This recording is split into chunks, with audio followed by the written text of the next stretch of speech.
تفسیر ضیاء القرآن جلد نمبر 5 30واں پارہ تعارف سورہ عبسہ۔ بسم اللہ الرحمن الرحیم۔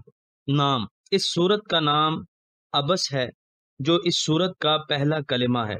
اس میں 1 رکوع، 42 آیتیں، 130 کلمات اور 533 حروف ہیں۔ نزول، یہ مکہ مکرمہ میں نازل ہوئی۔ مضامین، حضرت عبداللہ ابن ام مکتوم رضی اللہ تعالی عنہ جو ام المؤمنین حضرت خدیجہ رضی اللہ عنہا کے پھوپھی زاد بھائی بھی تھے اور ان خوش نصیبوں میں سے تھے جن کا شمار السابقون الاولون میں ہوتا ہے۔ یہ نابینا تھے۔ ایک روز بارگاہ رسالت میں شیبہ، عتبہ پسران ربیعہ، ابو جہل، امیہ ابن خلف، ولید ابن مغیرہ، عباس ابن عبد المطلب اور دیگر رؤسائے قریش حاضر تھے۔ حضور علیہ الصلاۃ والسلام بڑی دلسوزی اور محویت سے انہیں کفر و شرک کے اندھیروں سے نکالنے کی سعی فرما رہے تھے۔ حریص علیکم کی شان اپنے پورے جوبن پر تھی۔ دریں اسنا عبداللہ ابن ام مکتوم حاضر ہوئے۔ نابینا ہونے کی وجہ سے محفل کا رنگ نہ دیکھ سکے۔ انہوں نے اپنے شوق فراواں سے مجبور ہو کر آتے ہی عرض کی، یا رسول اللہ علمنی مما علمک اللہ، اے اللہ کے رسول، جو اللہ نے آپ کو سکھایا اس میں سے مجھے بھی سکھائیے۔ یہ مداخلت بیجا حضور صلی اللہ علیہ وآلہ وسلم کو پسند نہ آئی۔ رخ انور پر ناگواری کے آثار نمایاں ہوئے۔ آداب مجلس کا تقاضا بھی یہی تھا کہ جو سلسلہ کلام پہلے شروع ہے وہ ختم ہو جائے تو نئی بات چھیڑی جائے۔ یہاں تو حضور صلی اللہ علیہ وآلہ وسلم تبلیغ کا نہایت اہم ترین فریضہ ادا کرنے میں مصروف تھے۔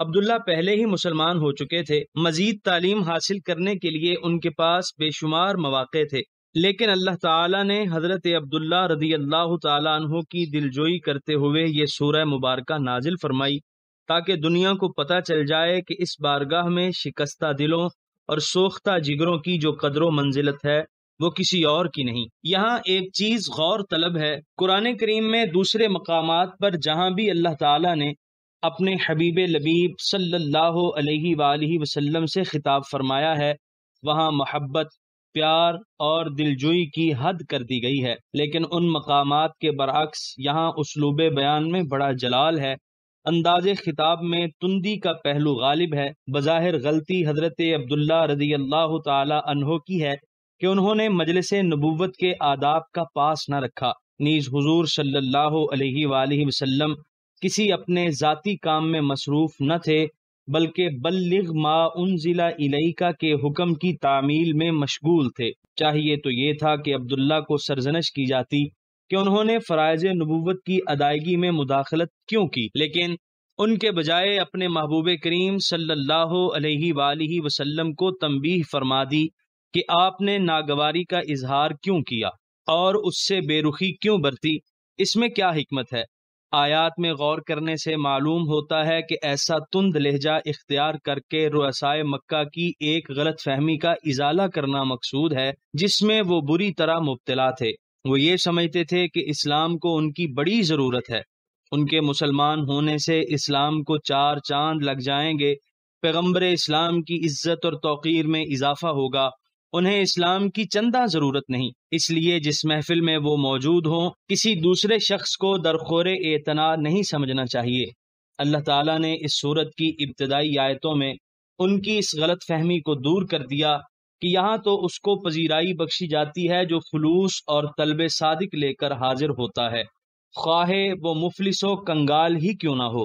جس شخص کو اپنی دولت اور جاہ و منصب پر گھمنڈ ہے، جس کے دل میں جذبہ صادقہ نہیں، اس کی یہاں کوئی گنجائش نہیں۔ انہیں اسلام کی ضرورت ہے تاکہ اس کی برکتوں اور ضیاء پاشیوں سے ان کا تاریک مستقبل درخشاں ہو جائے۔ اسلام کو ان کی قطعاً ضرورت نہیں۔ اگر وہ اس سے فیض یاب نہ ہوں گے تو کئی دوسرے خوش نصیب اس چشمہ شیریں سے آ کر سیراب ہوں گے۔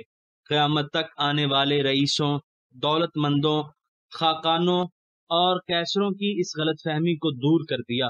آیات کے لہجے میں یہ تندی ایک اہم ضرورت کے پیش نظر اختیار کی گئی ہے۔ جو لوگ ان آیات سے سرور عالم علیہ الصلاۃ والسلام کے مرتبہ عالیہ کی تنقیص کرتے ہیں وہ پرلے درجے کے کم فہم ہیں۔